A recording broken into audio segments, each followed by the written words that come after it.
नमस्कार दोस्तों, welcome to SG edu centre daily current affair. SG edu centre daily current affair में आप सबका स्वागत है। फ्रेंड्स, आज है 28 जून और 28 जून के जितने भी इंपॉर्टेंट करंट अफेयर बन सकते हैं उसको हम लोग एमसीक्यू के रूप में देखने का प्रयास करेंगे। आइए शुरू करते हैं।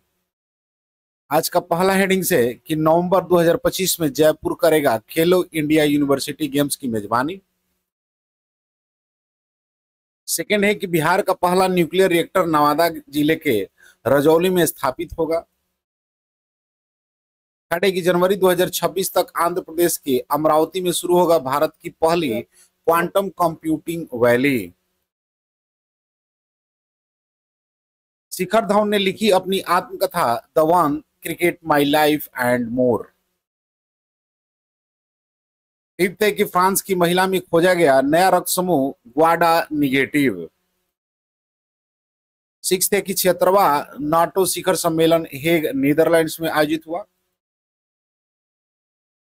असम में कामाख्या मंदिर में आयोजित हुआ प्रसिद्ध अंबुबाची मेला। ईरान ने हाल ही में अंतर्राष्ट्रीय परमाणु ऊर्जा एजेंसी यानी आईएईए से अपनी परमाणु सदस्यता निलंबित की। 15वीं सदी का दुर्लभ दीपक अनंत पद्मनाभ मंदिर में मिला, ऐतिहासिक खोज। 10th है कि पुणे यानी महाराष्ट्र में आयोजित हुआ 7वां हेलीकॉप्टर और स्मॉल एयरक्राफ्ट समिट।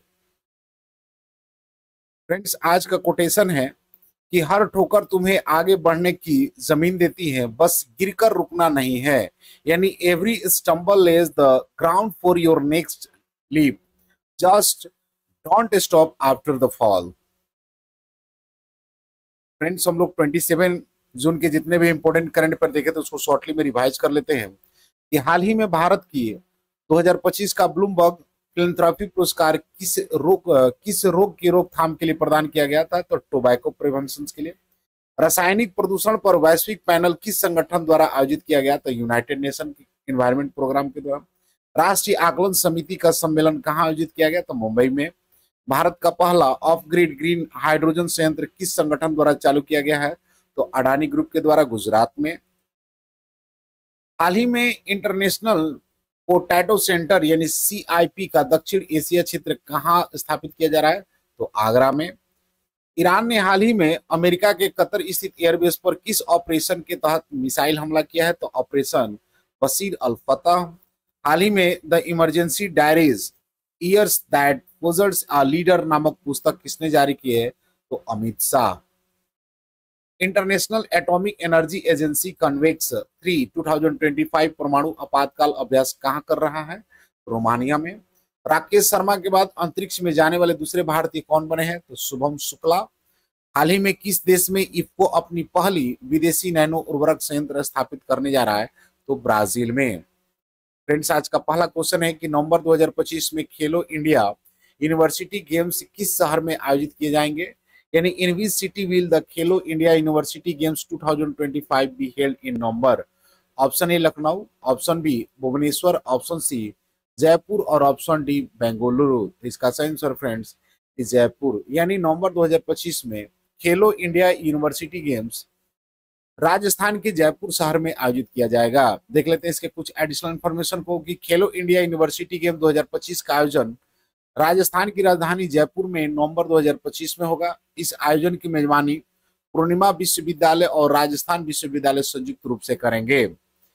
यह इस प्रतियोगिता का 5वां संस्करण होगा जिसमें 200 से अधिक विश्वविद्यालय, 4000 से ज्यादा अंडर 25 एथलीट हिस्सा लेंगे। प्रतियोगिता में कम से कम 20 खेल विषय शामिल होंगे जिसमें तीरंदाजी, athletics, badminton, basketball, boxing, fencing, football, hockey, judo, kabaddi, swimming, table tennis, tennis volleyball, weightlifting, कुश्ती, रग्बी, योगासन, मलखम, शूटिंग, साइकिलिंग, हैंडबॉल, शतरंज, स्क्वैश और वुशु शामिल हैं।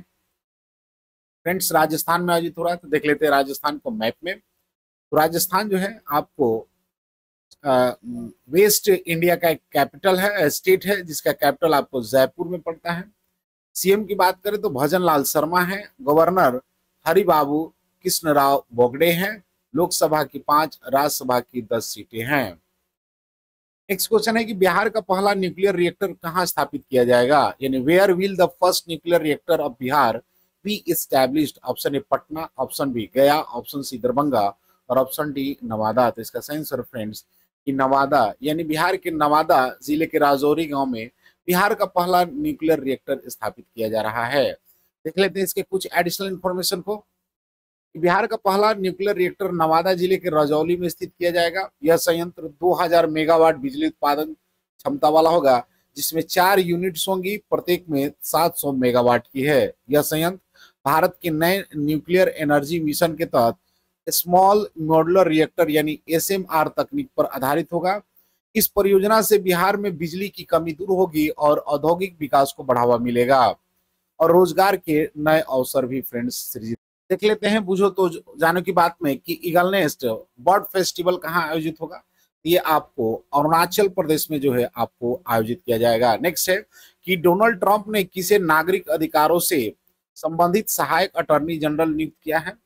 तो ये आपको नियुक्त किया गया है हरमीत ढिल्लो को। हरमीत ढिल्लो को जो है अटॉर्नी जनरल नियुक्त किया गया है। जेम यानी केंद्र सरकार का ई मार्केट प्लेस को पूर्ण रूप से लागू करने वाला पहला प्रदेश कौन सा बना है। ये आपको बना है उत्तर प्रदेश। उत्तर प्रदेश बना है। 2024 में champions of the earth award किसे मिला है। 2024 का चैंपियंस ऑफ द अर्थ जो है माधव गाडगिल को मिला हुआ है। ठीक है, माधव गाडगिल को 2024 champions of the earth award से सम्मानित किया गया है। नेक्स्ट क्वेश्चन है कि भारत की पहली क्वांटम कंप्यूटिंग वैली जनवरी 2026 तक कहां शुरू की जाएगी, यानी where will India's first quantum computing valley be launch by January 2026। Option A Gujarat, option B Karnataka, option C Andhra Pradesh और option D none of this. इसका सही आंसर फ्रेंड्स कि आंध्र प्रदेश, यानी आंध्र प्रदेश में भारत की पहली क्वांटम कंप्यूटिंग वैली जनवरी 2026 तक शुरू हो जाएगी। देख लेते हैं इसके कुछ एडिशनल इंफॉर्मेशन को कि भारत की पहला quantum computing valley Andhra Pradesh के अमरावती में स्थापित की जाएगी। इसका उद्घाटन जनवरी 2026 में प्रस्तावित है। यह प्रोजेक्ट 25 एकड़ में फैला होगा, जिसमें IBM का 156 क्यूबिट क्वांटम सिस्टम 2 स्थापित किया जाएगा, जो भारत का सबसे शक्तिशाली क्वांटम कंप्यूटर होगा। इस टेक पार्क में क्वांटम कंप्यूटिंग के साथ साथ आर्टिफिशियल इंटेलिजेंस, सेमीकंडक्टर रिसर्च और डिफेंस इनोवेशन पर भी काम होंगे। नेक्स्ट क्वेश्चन है कि हाल ही में किसने अपनी आत्मकथा the one cricket my life and more लिखी है, यानी who has recently written his autobiography the one crick my life and more. Option A Rohit Sharma, option B Shikhar Dhawan, option C Virat Kohli और option D none of this. तो इसका सही answer friends Shikhar Dhawan, यानी शिखर धवन ने हाल ही में अपनी आत्मकथा the one cricket my the love life and more लिखी है। देख लेते इसके कुछ एडिशनल इन्फॉर्मेशन को कि हाल ही में भारतीय क्रिकेटर शिखर धवन ने अपनी आत्मकथा the one cricket my life and more लिखी है। इस किताब में धवन ने अपने क्रिकेट कैरियर, निजी जीवन, रिश्ते, दोस्ती और मैदान के अंदर बाहर के संघर्षों के बारे में खुलकर लिखा है। धवन ने अपनी जीवन की चुनौतियों, उपलब्धियों और अनुभव को ईमानदारी से साझा किया है। इस आत्मकथा को हार्पर कॉलिंस इंडिया में प्रकाशित किया है। धवन ने कहा है कि किताब उनके दिल से निकली सच्ची और बेबाक कहानी है। देख लेते हैं बुझो तो जानो की बातों में कि RBI का गवर्नर किसे नियुक्त किया गया है। तो संजय मल्होत्रा को। संजय मल्होत्रा को। किसने क्रॉस वर्ड पुस्तक पुरस्कार जीता है। तो क्रॉस वर्ड जो है KJS ढिल्लो ने जीता है। भारत ने किस देश को 2200 मीट्रिक टन चावल भेजा है। तो म्यांमार को। मैरियम वेस्टर ने किसे 2024 का वर्ड ऑफ द ईयर घोषित किया है। ये आपको हो जाएगा पोलराइजेशन को। नेक्स्ट क्वेश्चन है कि हाल ही में एक महिला में नया रक्त समूह किस देश में खोजा गया है, यानी recently a new blood group has been discovered in a women of which country. Option Norway, option B Germany, option C France और option D none of this. तो इसका सही आंसर फ्रेंड्स कि फ्रांस। देख लेते हैं इसके कुछ एडिशनल इंफॉर्मेशन को कि हाल ही में वैज्ञानिकों ने फ्रांस की एक महिला में नया रक्त समूह खोजा है, जिसका नाम ग्वाडा निगेटिव रखा गया है। यह दुनिया का 48वां रक्त समूह है और अब तक केवल इसी महिला में पाया गया है। यह महिला मूल रूप से फ्रांस के ग्वाडेलूप द्वीप की रहने वाली है। इस रक्त समूह की खोज 15 साल की रिसर्च के बाद हुई है। जब 2011 में एक सामान्य सर्जरी से पहले ब्लड टेस्ट के दौरान इसकी पहचान हुई थी। फ्रेंड्स, ये फ्रांस में होता है, देख लेते हैं फ्रांस को। तो फ्रांस जो है आपको ये यूरोप का एक कंट्री है जिसका कैपिटल जो है आपको पेरिस में मिलेगा।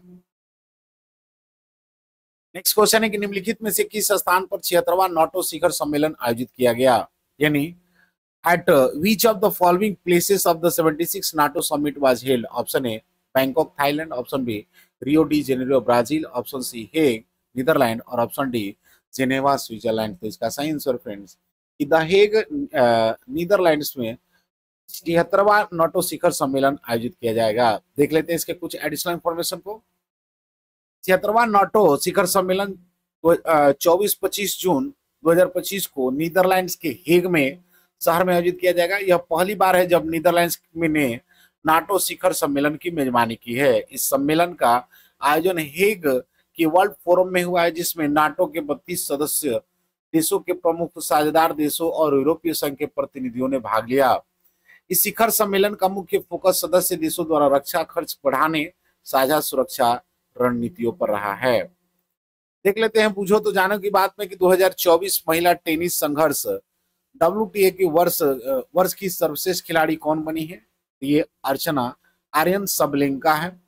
भारतीय नौसेना में शामिल INS तुसिल का निर्माण किस देश के सहयोग से हुआ है। ये आपको रसिया के सहयोग से हुआ है। किसे बैंकिंग क्षेत्र में उभरती सितारा महिला के नेता के रूप में मान्यता दिया गया है। तो भारती कोहली को। किसे जेम्स डैनियल पुरस्कार 2026 से सम्मानित किया गया है। तो ये आपको हो जाएगा साजी एन कर्ण को। नेक्स्ट क्वेश्चन है कि निम्नलिखित में से किस राज्य में प्रसिद्ध अंबुबाची मेला आयोजित किया गया, यानी in which of the following state the famous Ambubachi Mela was recognised. Option A Madhya Pradesh, option B Bihar, option C Telangana और ऑप्शन डी असम। तो इसका सही आंसर फ्रेंड्स कि असम में प्रसिद्ध अंबुबाची मेला का आयोजन किया गया है। देख लेते हैं इसके कुछ एडिशनल इंफॉर्मेशन को कि अंबुबाची मेला हर साल असम राज्य की गुवाहाटी स्थित कामाख्या मंदिर में आयोजित होता है। यह मेला देवी कामाख्या के वार्षिक ऋतु चक्र यानी मासिक धर्म के उपलक्ष्य में मनाया जाता है, जो शक्ति पूजा का प्रमुख केंद्र है। 2025 में यह मेला 22 जून से 26 जून तक आयोजित किया गया, जिसमें लाखों श्रद्धालु और साधक शामिल हुए थे। इस दौरान मंदिर के द्वार कुछ दिनों के लिए बंद रहते हैं और फिर विशेष अनुष्ठानों के साथ खोले जाते हैं। नेक्स्ट क्वेश्चन है कि हाल ही में किसने अंतरराष्ट्रीय परमाणु ऊर्जा एजेंसी IAEA से अपनी परमाणु सदस्यता निलंबित की है, यानी who has recently suspended its atomic memberships from the international atomic energy agency IAEA। Option A Ukraine, option B USA, option C Israel और ऑप्शन डी ईरान। इसका सही आंसर फ्रेंड्स कि ईरान, यानी ईरान ने हाल ही में अंतरराष्ट्रीय परमाणु ऊर्जा एजेंसी यानी IAEA से अपनी परमाणु सदस्यता को निलंबित की है। देख लेते हैं इसके कुछ एडिशनल इंफॉर्मेशन को कि हाल ही में ईरान ने अंतरराष्ट्रीय परमाणु ऊर्जा एजेंसी के साथ अपनी परमाणु सहयोग को निलंबित कर दिया है। 25 जून 2025 को ईरान के सदस्य संसद ने IAEA के साथ सहयोग निलंबन करने का विधेयक पारित किया, जिसके बाद गार्जियन काउंसिल ने भी मंजूरी दी है। यह निर्णय अमेरिका और इजराइल द्वारा ईरान के परमाणु ठिकाने पर हमले के बाद लिया गया है। ईरान ने IAEA पर पक्षपात का आरोप लगाया है और कहा है कि जब तक वे इसकी परमाणु अस्त्रों की सुरक्षा की गारंटी नहीं मिलता है, तब तक कोई निरीक्षण या सहयोग नहीं किया जाएगा। देख लेते हैं फ्रेंड्स परमाणु ऊर्जा उपयोग को बढ़ावा देने में, यानी IAEA जो होता है ये परमाणु ऊर्जा को शांतिपूर्ण उपयोग को बढ़ावा देने के लिए इसका गठन किया गया था। अनुसंधान विकास परमाणु ऊर्जा के शांतिपूर्ण उद्देश्यों के लिए उपयोग को प्रोत्साहित करने पर सहमत देता है। परमाणु सुरक्षा और सुरक्षा सुनिश्चित करना यानी सुरक्षा मानक तय निर्धारित करता है और देशों को उन्हें अपनाने में मदद करना होता है। परमाणु हथियार के प्रसार को रोकना यानी यह सुनिश्चित करने के लिए कि परमाणु कार्यक्रम की निगरानी करना कि उनका उपयोग हथियारों के विकास के लिए न किया जाए या निरीक्षण और सुरक्षा उपायों के माध्यम से किया जाता है। नेक्स्ट क्वेश्चन है कि हाल ही में 15वीं सदी का एक दुर्लभ प्राचीन दीपक पेरहरे अनंत पद्मनाभ मंदिर में किस राज्य में मिला है? यानी recently a rare 15th recently an ancient lamp was found in the Parhare Anant Padmanabham temple in which state? Option A Karnataka, option B Orissa, option C Telangana और ऑप्शन डी महाराष्ट्र। तो इसका सही आंसर फ्रेंड्स कर्नाटका। यानी हाल ही में कर्नाटक में 15वीं सदी का एक दुर्लभ प्राचीन दीपक परहरे अनंतनाग मंदिर से मिला हुआ है। देख लेते हैं इसके कुछ एडिशनल इन्फॉर्मेशन को। हाल ही में यह दीपक कर्नाटक राज्य के अनंतनाग मंदिर में खोजा गया है। दीपक 15वीं सदी का है और यह तांबे से बना हुआ है। मंदिर कर्नाटक के पेरहूर क्षेत्र में स्थित है, जो ऐतिहासिक और सांस्कृतिक दृष्टिकोण से महत्वपूर्ण स्थल है। इस दीपक की खोज भारतीय पुरातात्विक विभाग यानी ASI के द्वारा की गई। इस दीपक पर पुरानी कन्नड़ लिपि में कुछ शिलालेख भी अंकित है, जो इतिहासकारों के लिए अहम जानकारी प्रदान कर सकते हैं।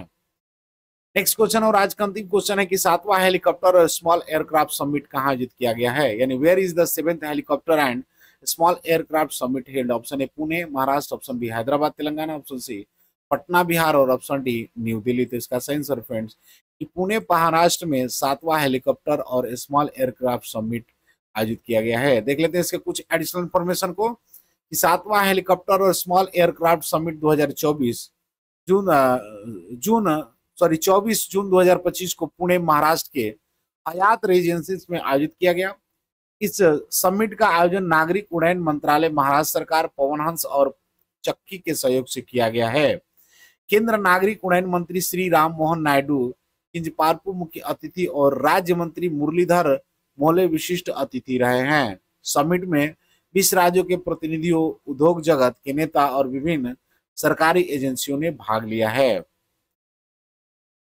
देख लेते हैं लास्ट वीडियो क्वेश्चन था कि इंटरनेशनल एटॉमिक एनर्जी का कन्वेक्स थर्ड 2025 परमाणु आपातकाल अभ्यास कहां कर रही है? तो इसका सही आंसर था ऑप्शन सी रोमानिया में। आज का क्वेश्चन है कि हाल ही में 15वीं सदी का एक दुर्लभ प्राचीन दीपक पेरहूर अनंतनाग मंदिर से किस राज्य में मिला है? Option A Karnataka, option B Orissa, option C Telangana और ऑप्शन डी महाराष्ट्र। फ्रेंड्स इसका आंसर कमेंट बॉक्स में जरूर दें। मिलते हैं अगले वीडियो में, तब तक के लिए जय हिंद।